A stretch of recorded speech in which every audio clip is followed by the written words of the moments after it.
The server room alarm was screaming when Marcus told me to leave my desk for lunch. 300 employees had just lost access to every file, every email, every system that kept the company running, and my manager Denise stood in the doorway with her arms crossed and said the words that would end her career without her even knowing it. "Lunch is mandatory," she said. "Company policy. Everyone eats at noon. No exceptions." I looked at my screen. Red warnings everywhere. Orders unshipped. Payroll frozen. Customer service reps sitting helpless because their software wouldn't even load.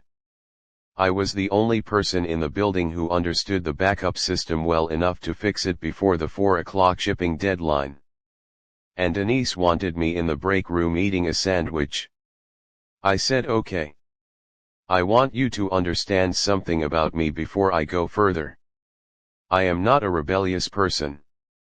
I do not enjoy conflict.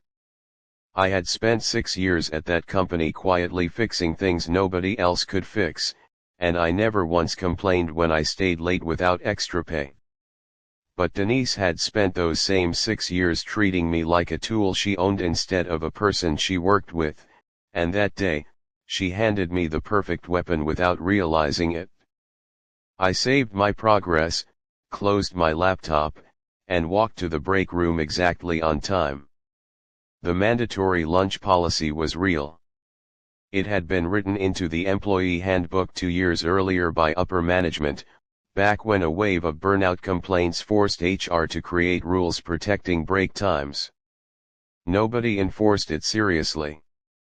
People grabbed food at their desks all the time, and management looked the other way because deadlines always came first. Denise knew this. Everyone knew this.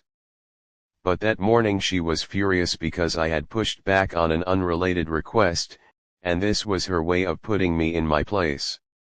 She wanted me to feel small. She wanted control. So I gave her exactly what the policy said. Nothing more. I sat in the break room for the entire 60 minutes. I did not check my phone for work messages. I did not sneak my laptop under the table. I ate slowly, and I watched the clock, because I wanted every single minute to count. Around 12:15, one of the shipping coordinators ran in, panicked, asking if I could just peek at the system for 5 seconds. I smiled and told her I would love to help, but my manager said lunch was mandatory, and I did not want to break company policy. She stared at me like I had lost my mind, then ran off toward Denise's office. By 12:30, I heard raised voices down the hall. By 12:40, the operations director, a man named Roy who rarely left his office, was standing outside the break room glass, watching me eat crackers like it was the most important thing happening in the building. At 1 o'clock exactly, my lunch ended, and I walked back to my desk like nothing had happened. Denise was waiting there, red-faced, and she told me to fix the system immediately. I told her I would be glad to, since lunch was officially over and I was no longer violating any policy. She opened her mouth to argue, then closed it, because she realized there was nothing she could say. She had made the rule mandatory herself, out loud, in front of witnesses, less than an hour earlier. I sat down and started working. But here is the part that made everything so satisfying. During that hour I spent eating crackers, the deadline clock had kept moving. What would have been a comfortable 4-hour fix now had to happen in 3 hours, and there was no way to speed up certain parts of the process without risking a bigger crash. I explained this calmly to Roy when he asked how long it would take. Roy asked why it would take longer than expected. I told him the truth. I said I had been ready to start immediately after the alarm went off, but I was informed that lunch was mandatory and I was required to step away from my desk for a full hour before continuing any work. Roy turned to Denise. Denise tried to explain that she meant it as a suggestion, not an order, but 3 other employees who had been standing near the break room during that conversation confirmed exactly what she said.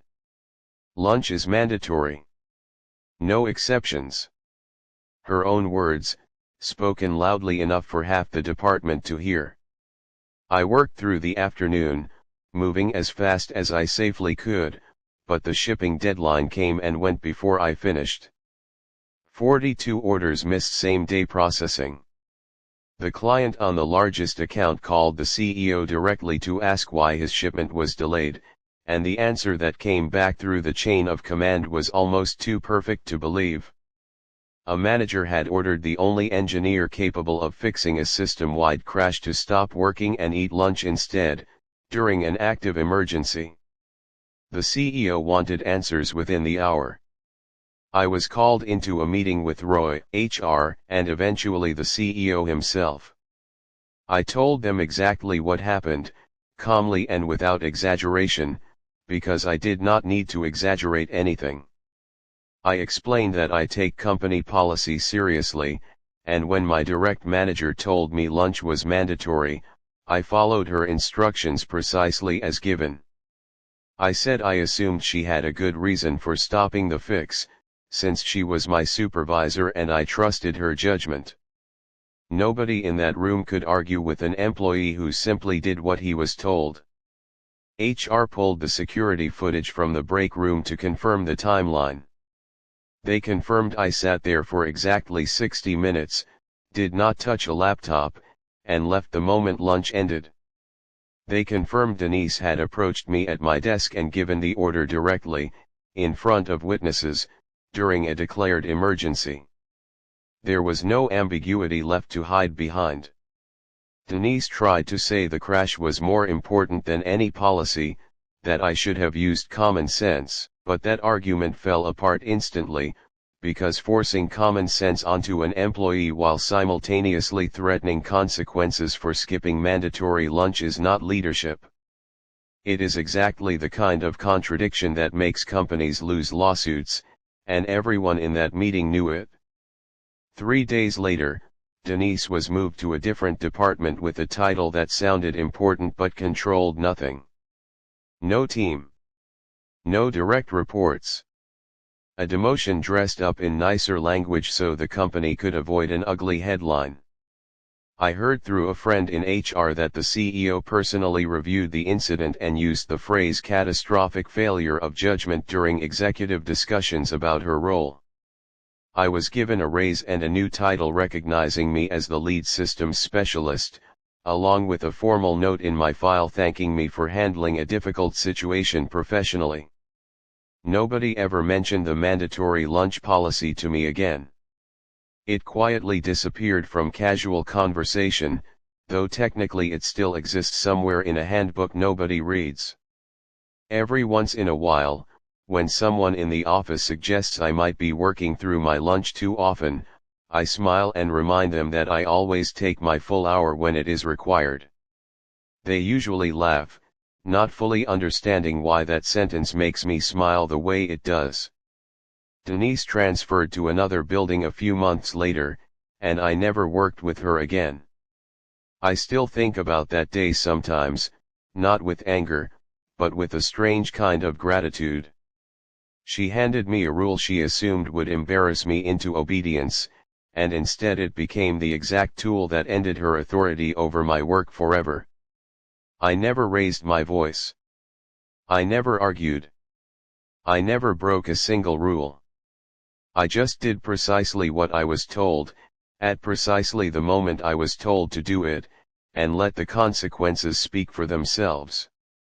That is the story of how eating lunch on time cost my manager her entire team, her authority, and eventually her job title, all because she forgot that the rules she used to control other people could just as easily be used against her.